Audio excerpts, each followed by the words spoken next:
Amen. Good morning, church.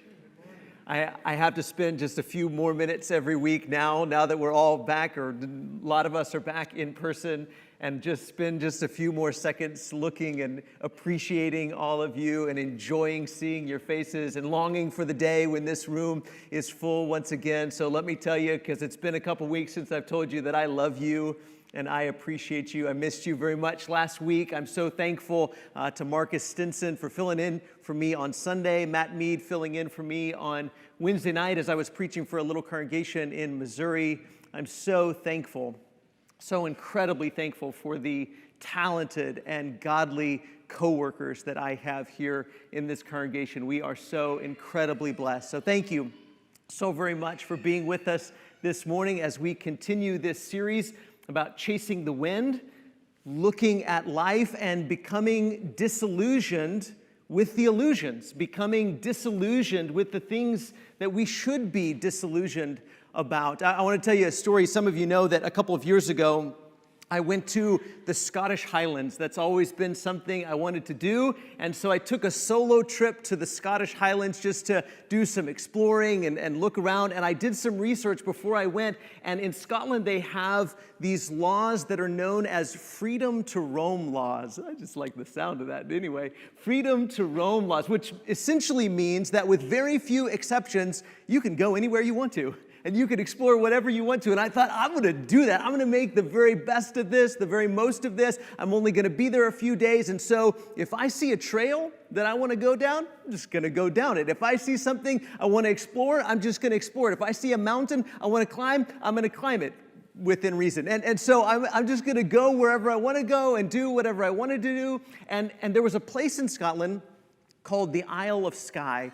Just a beautiful place, and there's this rock formation, beautiful rock formation called the Old Man of Storr. You can look it up, so don't look it up right now, but there's this beautiful rock formation called the Old Man of Storr, and I really wanted to see this, so I drove across, got up early one morning, drove across Scotland, got to the Isle of Skye. I could see the rock formation in the distance. I was getting excited about climbing this hill and seeing this rock formation, so I got closer and closer, and finally I felt like I was at the bottom of the hill and that I could climb up to it. Nobody else really around, but I parked the car, and it's always raining there apparently. There's so much rain and mist, and it was cold and muddy, but I didn't care. I was going to do what I wanted to do and see what I wanted to see and experience what I wanted to experience. And so I started to climb this really steep hill, and of course, in Texas, we don't have anything like that, and so I wasn't used to that sort of thing, and I was ankle deep in mud, and it was just a trudge all the way up. And the further up I got, the colder it got, the more windy it got, the more mist and fog there was. And so even the rock formation was pretty hidden from me, but I just kept climbing and climbing and climbing. There was no trail, there were no signs, there were no other tourists, but I said, I'm here to do what I want to do and go where I want to go and be where I want to be. And so I just kept on going up. And the further and further I got up, I thought, where am I and what am I doing? And I knew I wasn't doing anything wrong. I wasn't in any place I wasn't supposed to be because freedom to roam laws. I could go wherever I wanted to go and do whatever I wanted to do. So I knew what I was doing wasn't wrong. But then it occurred to me, I'm in the middle of nowhere. I mean, nowhere. There was no cities around, no towns around, no villages around. I was really out in the middle of nowhere. And the only person who knew where I was my wife. And she was halfway across the world in Texas. And nobody knew where I was. And I thought, I could, and I did fall several times. And I could get hurt. I could be out here in the middle of nowhere. And yet I kept going because I'm going to do what I want to do and see what I want to see and explore where I want to explore. But I just kept going and kept going. Finally, I turned around. I got about as high as I could get and got the pictures. That was about as good as I can get. And I finally came back down to my car because I realized that while what I was doing wasn't wrong, it might not have been very wise, right? It wasn't wrong, but it might not have been very wise. Not to mention the fact that I got back to my car and I kept driving a little bit further down the road, and I went around the next hill where I would have gone had I just kept driving, and there was actually a trail up to where I wanted to go. All kinds of tourists making their way up that way, and that wasn't the way I chose to go because I was going to do what I wanted to do and go where I wanted to go. But that question of is it wise? When something might not be wrong, but it also might not be wise. That's something I think that we need to spend, as Christians, we need to spend a whole lot more time thinking about. We say, well, it's not wrong, but we still need to ask, is it wise, though? Is it wise? Is this something that we should do? And there's so many applications to that. One, in our own discipleship, as we seek to follow Jesus and be who we're supposed to be, we have to go beyond, is it wrong? With whatever behavior, with whatever attitude, with whatever words, with whatever thoughts that we're asking about, we have to go beyond, is it wrong, and ask, is it wise? That's true in our own discipleship. It's true in our parenting. For those of us that are parenting, we have to help our kids not just ask, is it wrong, but also ask, is it wise? It's also true in our evangelism. When we're trying to share the gospel with other people, we aren't just concerned about a moral framework, what's right and wrong, what's good and bad, what's sin and what's righteousness, but also what's wise and what's foolish. Let me give you 3 reasons we need to go beyond asking, is it wrong, and also ask, is it wise? The first is uncertainty. Uncertainty, because sometimes we're uncertain about whether a behavior is right or wrong, even though whether or not it's wise is pretty clear. If you had stopped me halfway up that hill and asked me, is what you're doing wrong? I would have been like, I don't think so. I'm pretty sure I can be here. But then if you had asked, but is it wise? Are you really being wise right now? The clear answer would have been no. So sometimes that's true when we're thinking about our own discipleship, when we're thinking about our parenting, when we're trying to share the gospel with someone else. Sometimes some behavior we're really just kind of uncertain. Is it wrong or is it right? I'm not really sure, but is it wise? What are you accomplishing here? Is this really helping you to accomplish what you want to accomplish? What's the end of this road? What's the end of this path? Where's this headed? What's going to happen if you continue down this path? What are going to be the results of this? Is it wise? The second reason that we need to ask, is it wise, is self-deception. Because sometimes we convince ourselves that something is right, even though we know it's not wise. Sometimes we can deceive ourselves into thinking that something is right, even if we know that it's not wise. And the third one is apathy. Apathy. Sometimes we just don't care. I don't care if that's right or wrong. I don't care if that's a sin or not. But we might care that it's not wise. And so again, maybe we're thinking about ourselves, maybe we're thinking about our kids, and our kids say, I don't care if it's right or wrong, but do you care whether or not it's wise? Or maybe when we're sharing the gospel with someone and we're saying, hey, don't you know that this behavior is wrong? And they say, I don't care that it's wrong, or I don't care that you think that it's wrong, but they might care that it's not wise, that it's not going to accomplish what they want to accomplish, that it's not going to lead where they want to go, that it's not going to turn out the way that they want it to turn out. So we have to learn to think beyond and ask beyond, is it wrong? And also ask, is it wise? It's good to ask, is this behavior wrong? That's good. Ask that question, but also ask, is it wise? Where's this headed? Where's this going? What's this going to accomplish? Is this really going to lead to the place you want to go? So we have to learn to ask, is it wise? And that's why I love the book of Ecclesiastes, because Ecclesiastes is not just about morality, but also about futility. It's not just about, is this behavior right or wrong? As Christians, that's sort of the only framework sometimes we operate in. Is this right or is this wrong? It goes beyond questions about morality and gets into questions of futility or vanity. Is this going to last? Where's this headed? What's going to be the result of this? Is this really going to turn out the way that you want it to turn out? And that's why I think, especially in our day and time, the book of Ecclesiastes is a terrific way to introduce someone to the gospel, because it goes beyond questions of morality and gets into questions of futility. Because even if somebody cannot recognize that the path they're on is wrong, they might be able to recognize that it's not wise. And sometimes that's even true with each and every one of us.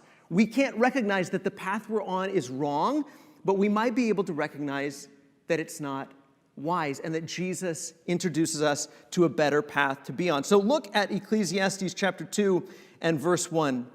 Again, I don't know that there could be more of a relevant idea for our culture and our time and our context than what the preacher of Ecclesiastes brings to us. He says in chapter 2 and verse 1, I said in my heart, come now, I will test you with pleasure.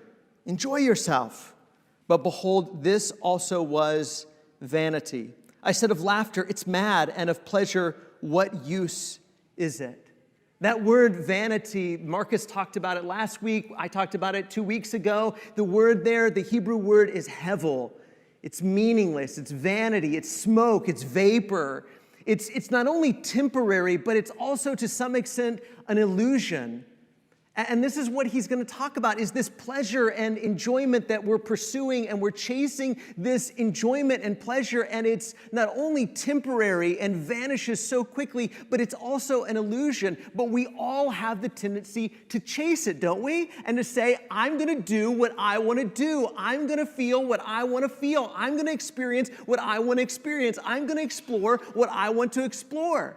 And we can almost touch it, can't we? It's right there. It's so tangible almost. It's right there in front of us. And we think, if I just did this, if I just go here, if I just experience that, then I will have happiness. I'll be satisfied. I'll be fulfilled. This is life. This is the life that I'm pursuing.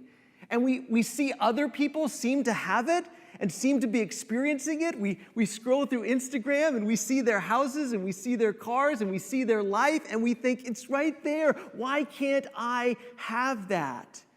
And the preacher of Ecclesiastes says, it's Hevel, it's vapor, it's smoke, it's vanity, it's meaningless. He says, let's explore this together. Let's go down this path. Let's see where this leads. Let's check this out and see if this is wise. Look at verse 3. He says, I search with my heart how to cheer my body with wine, my heart still guiding me with wisdom, and how to lay hold on folly till I might see what was good for the children of man to do under heaven during the few days of their life. Now notice, he says, my wisdom is still with me. This isn't just unbridled passion. This isn't just a kid being a kid and just running amok and doing whatever he wants to do. This is somebody saying, I'm really honestly trying to discern and figure out whether or not this is a worthwhile pursuit, whether or not this is leading to and going to where I want to go, where people should go, whether or not this is life. Maybe this is what life is about. Maybe this is meaningful. Maybe this is what you should pursue. Maybe this is what people should do. Maybe this is how people should live, is just indulge yourself, just enjoy yourself, just do whatever you feel like doing, go wherever you feel like going, explore wherever you want to explore, experience whatever you want to experience. Maybe this is what people should do. And he says, I'm really trying to examine this. But notice a theme he brings out throughout the book is during the few days of their life. And that idea of mortality is something that's always before him because it's always before us. It's something we're always aware of, isn't it? I just have a few days here. When I was in Scotland, that's how I felt. I want to experience this because my time here is limited. I'm only going to be here a few days, so how should I spend my time? And we're aware of that in our own lives, aren't we? I'm only going to be here a few days. My life is short. I'm going to die. This is going to end. I'm going to do what I want to do while I'm still here. In fact, we even call that the bucket list, right? I want to accomplish all of these things and experience all these things before I go. How should people spend their life? Maybe people should spend their life just having as much fun as they can have, enjoying themselves, indulging themselves, accumulating as much stuff, consuming as much pleasurable things as they possibly can. Will that lead to life? Will that cause you to experience a meaningful life? That's the question before us, because that's what humanity has always had a tendency to do. What is a worthwhile pursuit? Look at verse 4. He says, I made great works. I built houses and planted vineyards for myself. I made myself gardens and parks and planted in them all kinds of fruit trees. I made myself pools from which to water the forest of growing trees. I bought male and female slaves and had slaves who were born in my house. I also had great possessions of herds and flocks, more than any who had been before me in Jerusalem. I also gathered for myself silver and gold and the treasure of kings and provinces. I got singers, both men and women, and many concubines, the delight of the sons of man.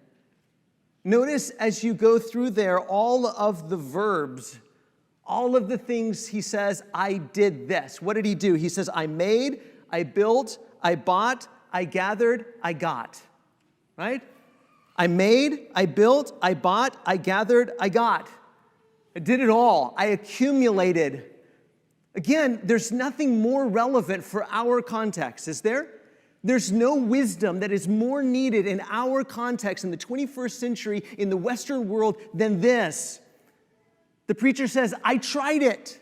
I made, I bought, I gathered, I got all of the stuff. I enjoyed all the things. I consumed, I accumulated. For whom? For whom? Whom did he make and buy and gather and get? For whom did he do that? Himself. Myself. In these passages, 4 times, myself. And that's what we all have a tendency to do, isn't it? To consume for ourselves, to enjoy for ourselves, to gather for ourselves, to buy for ourselves, to build for ourselves, to make for ourselves. And he says, I did it. I consumed, I accumulated. I did all of these things for myself. I pursued all of my pleasures. And notice he even says that I bought and I got people. I bought and I got people, servants and slaves and concubines, singers. And even though our context may be a little bit different, when we pursue a life of pleasure, people become pawns and puppets in our story, don't they? When we pursue a life of pleasure, people become pawns and puppets in our story. We fool ourselves into thinking that they exist in our story to bring us pleasure. Even though we don't technically or legally enslave people, we tell ourselves a story that other people are in our lives to bring us pleasure. That's why you're here. That's why I invited you into my story, is so that you can make me happy, so that you can please me. Sometimes we do that with our own family. Sometimes we do that with athletes. Sometimes we do that with entertainers. And we think, you're here to entertain me. I don't want to hear your opinions. I don't want to hear your thoughts. I don't want you to be a real person. You're just here to entertain me. You're just here to make me happy.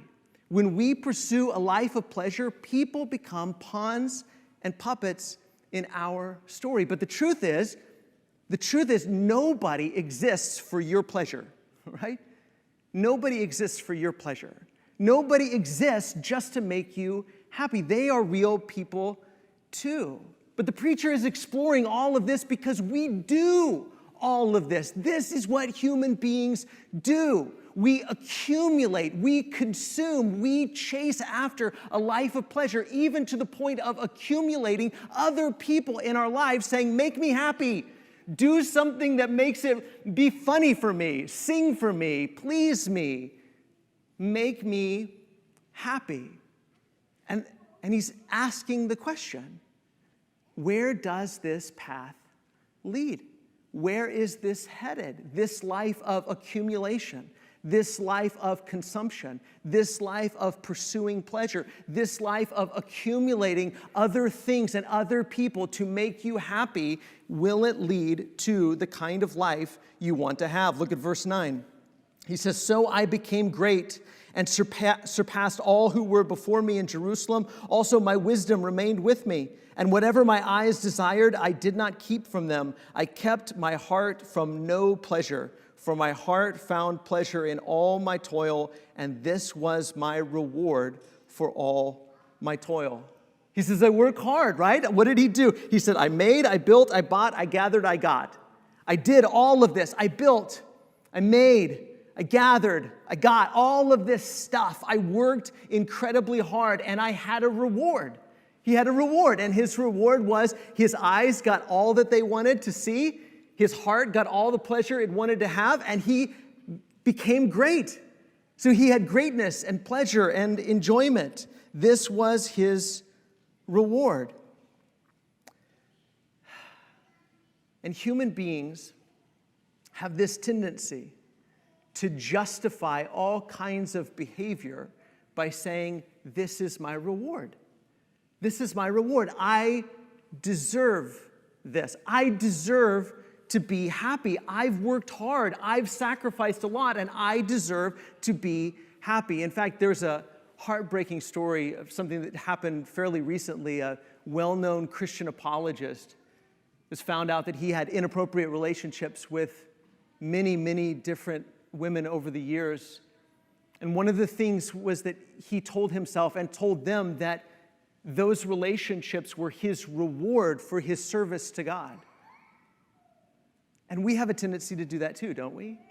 To say, I deserve this, whatever it is. I deserve to be happy, or even God wants me to be happy. God wants me to enjoy this. This is my reward for all the work I've done, for all the things I've sacrificed, for all my toil, for all my labor. I deserve to be happy. And we have this tendency to pursue all kinds of behaviors and lifestyles, make all kinds of decisions, and do all kinds of things, some of which are questionable, some of which are undeniably wrong, but all of which are unwise. But we justify them because we say, well, I deserve to be happy, or God would want me to be happy. I've worked so hard. But look at what he says in verse 11 as a conclusion.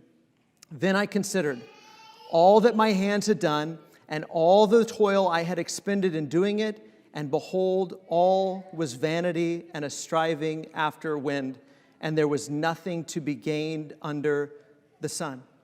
He said, I got my reward. My reward was pleasure. My reward was enjoyment. My reward was greatness. And then I looked at my reward, and I looked at all that I had chased, and all that I had gathered, and all that I had built, and all that I had bought, and all of these things that I had. And what was it? It was Hevel. It was smoke. It was vapor. It was meaningless. It was vanity. It was futile. All of it.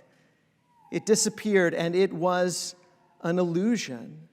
We work so hard, we accumulate so much, we do all of these things, and we say, okay, if I do this, I can have this. If I do this, I can have this. And we accumulate and we consume, but it's all smoke.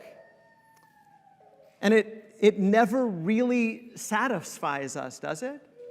Again, as we said 2 weeks ago, we've never really had a meal and thought after we finished the meal, okay, I never have to eat again. That was it. I'm completely satisfied forever. Even if you did think that after you finished the meal, you said, I can die a happy man right now.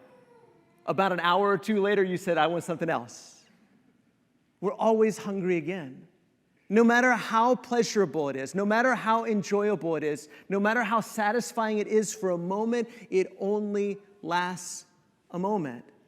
And we also feel like, and we realize that so many of those things that we chase and pursue, they're so full of hype, aren't they? They're so full of hype. They never live up to their promises. There's always somewhat of a disappointment. And they're all temporary. They last a moment, and then they're gone. And the preacher says, all of it, I've chased all of it, I've had all of it, I've pursued all of it, I worked hard, and I had everything that comes along with working hard. All the toil, all the chasing, all the pursuing, all the seeking, I got all the rewards. Everything that you can imagine, that you might think, I want some of that, that would make me happy. He said, I've had it, and it's Hevel, it's smoke, it's vapor, it's meaningless, it's vanity. All of it is a chasing after the wind. And this is why Ecclesiastes is the perfect introduction to the gospel, because Ecclesiastes helps us become disillusioned with worldly things, while Jesus helps us become enamored with heavenly things. Don't we see that this is necessary? If we're going to appreciate the gospel, then this is necessary to become disillusioned with worldly things so that Jesus can help us become enamored with heavenly things, so that we become disillusioned with pleasure, so that we become disillusioned with indulgence, so that we become disillusioned with consumption, so that we become disillusioned with accumulation, so that we realize that all of these pursuits are Hevel. All of these pursuits are a chasing after the wind. I know we're running out of time, but 1 Timothy chapter 6, I would encourage you to read that whole chapter. I wish I could read that whole chapter for us this morning, but let's read a few verses. Paul writes to Timothy in 1 Timothy 6, and he says, "But godliness with contentment is great gain. For we brought nothing into the world, and we cannot take anything out of the world. But if we have food and clothing, with these we will be content." He's not just promoting contentment. We've had a surge of things like minimalism or essentialism, contentment, and that's good. It's good to be content, but just contentment isn't what Paul is preaching. It's godliness with contentment. It's godliness with contentment, not just contentment for contentment's sake, but contentment with godliness. That's great gain. That's the life. That's the life that's really meaningful. Look at verse 9. He says, "But those who desire to be rich fall into temptation, into a snare, into many senseless and harmful desires that plunge people into ruin and destruction. For the love of money is a root of all kinds of evil. It is through this craving that some have wandered away from the faith and pierced themselves with many pangs." You see, pierced themselves with many pangs. They plunge themselves into ruin and destruction. Pursuing pleasure is not even in your own best interest. I know it seems that way, but that's the illusion of it all. It seems like if I just had this stuff, if I had a bigger house, or I had a nicer car, or I had better clothes, or I had this, whatever this is, if I had that lifestyle that other people seem to have, then that would be the life. Then I could be happy. Then I could be satisfied. Then I could really leave a legacy. Then I could whatever. None of it not only brings the happiness and contentment that we're pursuing, but we also plunge ourselves into ruin and destruction through this craving, through this desire, through this love of money. It's the craving, it's the desire. It's the love of, it's the passion for all of these things that plunge us into ruin and destruction. You don't actually have to be rich to plunge yourself into ruin and destruction. You just have to want to be rich. You just have to desire it. You just have to chase it. You just have to pursue it.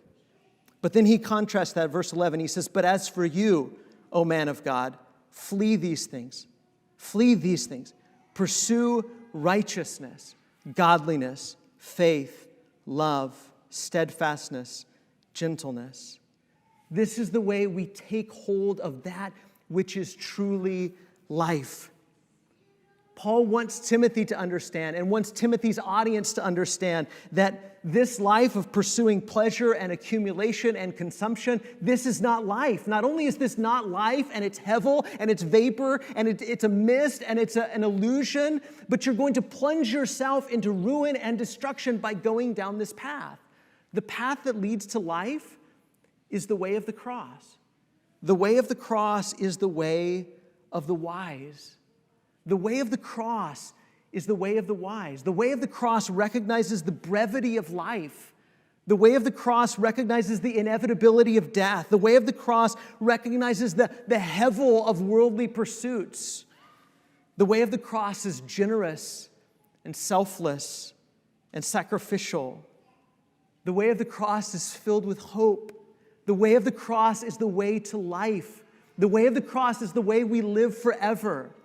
And so if you want to live forever, if you want to take hold of that which is truly life, if you want to build a substantial life, if you want to have a life that's really meaningful and isn't vain and futile, then take up your cross and follow Jesus. The way of the cross is the way of the wise, because these other pursuits, they plunge us into ruin and destruction. And people all around us, even our secular friends, are recognizing that, aren't they? They're recognizing that these pursuits are not really meaningful. Living a life for my own pleasure is futile. But then they're searching for something. But what can I latch on to? What can I believe in? What can I anchor my hope in? And we can share the good news of Jesus with them, that the way of the cross is the way of the wise. That when we're baptized into Jesus, it's not just the life that we're giving up and saying, I'm not going to pursue the life of vanity and futility, vapor, but I'm going to pursue the life of Jesus. I'm going to pursue the way of the cross. When we're raised up from that water to walk in that new life and then to share that good news with others. So if there's somebody here this morning and you're ready to pursue the way of the cross or get back on track in the way of the cross or be encouraged in the way of the cross, if there's any way we can help you or encourage you, one of our shepherds would love to visit with you at the information desk as together we stand and sing this song.